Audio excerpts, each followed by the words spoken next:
Hey man, it's me, Kevin Smith. Welcome to the Growtent, everybody. You have found the best growing channel on YouTube, man. The place where we simplify the approach for you so everyone can learn how to grow. We make it so simple, even I can understand. So I'm going to listen and learn right now. Woo! What's going on, everybody? Welcome back to the Growtent. I hope you guys all had a fantastic weekend, whatever day this happens to get uploaded on, but I hope it was great. Today we're going to talk about mutant plants and what happens when we have a plant. You guys have all seen them. You pop the seed or whatever and they just start growing funny. Today we're going to talk about those and the pluses and minuses, the pros and cons, if you will, of growing those out or just throwing them off the cliff like a Spartan. So today we're going to talk about that. Secondly, I should say, but first, it's the intro stuff. Guys, if you ordered merch a few weeks ago on the pre-sale, the majority of all the stickers and stuff have made it in. I'm hoping to pick the t-shirts up this Tuesday, and they should start going out this Wednesday. So if you've ordered merch, I appreciate the patience that you've shown, and those orders were going to start going out hopefully the middle of this week. But thank you again for all the orders and all the craziness as always. What else we got? Guys, if you haven't joined our Patreon, check it out. It's linked to it in the video description below. Trust me, you want to check it out. Also, guys, here's a quick commercial from Mars Hydros. Please remember to like, comment, subscribe, all that fun stuff. Let's get this going. Kind of cool stuff. Guys, you're looking for any kind of new light, new tint, new whatever, check out Mars Hydro. This is actually the second way the channel makes money. It's not as much as the Patreon, but it's still a nice little bump. If you use the code wttgt whenever you check out, we will get a nice kickback and you will get a nice discount at checkout for any kind of new lights, new tints, new fans, etc. Mars Hydro pretty much makes anything you could want for your tint. They pretty much make to help you grow. They've got great products. We've been using them for years. They've been the main supporter of the channel since we had only 500 subscribers. They've been a supporter of the channel and a sponsor. So thanks again, Mars Hydro. Please remember to use the link in the video description below. Use our code, get a discount. We get kickback. Much appreciated. All right, that's enough. Okay. I mean, we can try it again. All right, so what are the pros and cons to growing out these mutant plants that we find? They look odd. If you have the room, if you've got one tent going and you're going for the nice, max yield of a tent where everything looks the same, just kill the mutants. I'll tell you right now, just kill them because they're 50-50, whether what we're going to be talking about happens or not. So, and 50-50 can be kind of generous, if you know what I'm saying, but every once in a while. Okay, so if you got plenty of room, you got a bunch of tents. I know some of you guys, I've seen some of you guys' setups. You guys' setups are freaking insane sometimes. You got entire basements dedicated to it, just tents everywhere. But if you're growing single tent, just going through a grow and doing single tent, kill the mutants. I'm telling you right now, because what we're going to talk about that sometimes happen is it's 50% is on the high side. You know what I mean?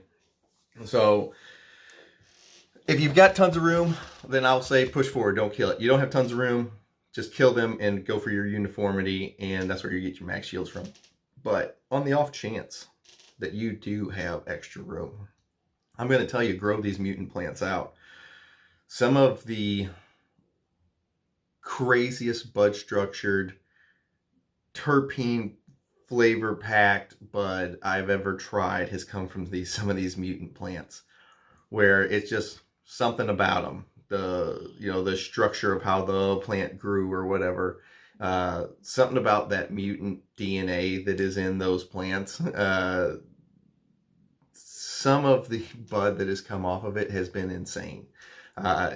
Now, the likelihood of it happening, generally out of the mutant plants, they're all generally the shitty version of the mutant plant. But dude, I'm telling you, just every once in a while, you'll get one of these mutants and they will be the frostiest, smelliest, just dankest plant ever. And it was just the mutant plant that normally we would throw out. And I would say 7 times out of 10, you probably just should throw them out because they're just like gangly looking, just crap.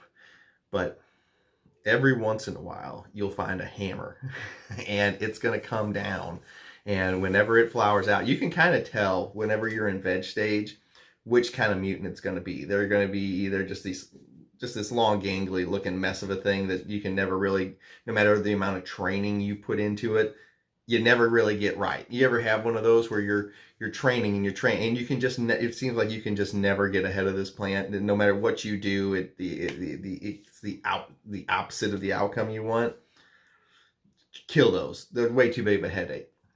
But on that off chance you got one of these mutant plants that it seems like no matter what you do to it, this thing just keeps thriving.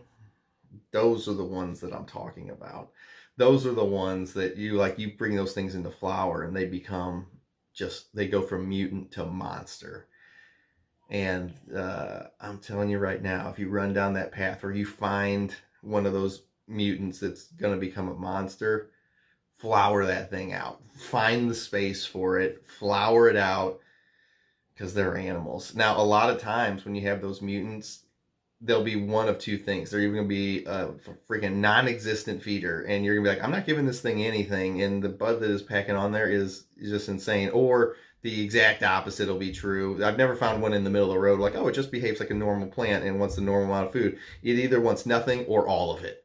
And we've had both over here where we had them where they were crazy feeders. I'm talking like 600-700 ppms a week, every single week, trying to keep up with it. Or we've had it where I'm like, yeah, I didn't feed this thing anything, and you know, this one plant that would normally put off, you know, 6 ounces for a plant this size, put up almost 3/4 of a pound on just this one okay sized plant, and you're like, what the fuck is going on?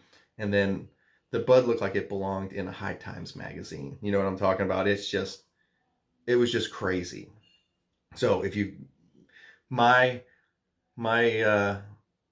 tip for you would be, if you got the room, you know, you see those mutants come out every once in a while, you got a low likelihood of hitting one of these.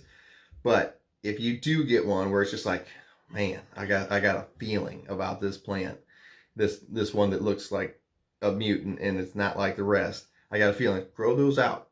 If you don't have the room, kill it off, because the chances are low. But every once in a while, whenever you run down that path, the gold at the end of the rainbow is crazy. I had the whole reason for this video is I was doing a call over the last, I don't know, it's probably been last 3 months, I would say, on this call. And every time we talk, I'm like, dude, I don't know, I just got a feeling about this plant. I was like, I don't think I'd kill it. I don't think I'd kill it. Just the way that it's building, the way it's stacking, the branch thickness, the main stalk thickness. I was like, I think we should flower this one out. And holy shit, I love it. I love seeing when the mutants become monsters, man. So mutants to monsters. If you got the room, you should give it a try. Don't just kill it off. I'll see you guys next time. If everybody has a fantastic week, look for those shipping tracking numbers to start coming out this week. And I'll see you guys next time. GT out.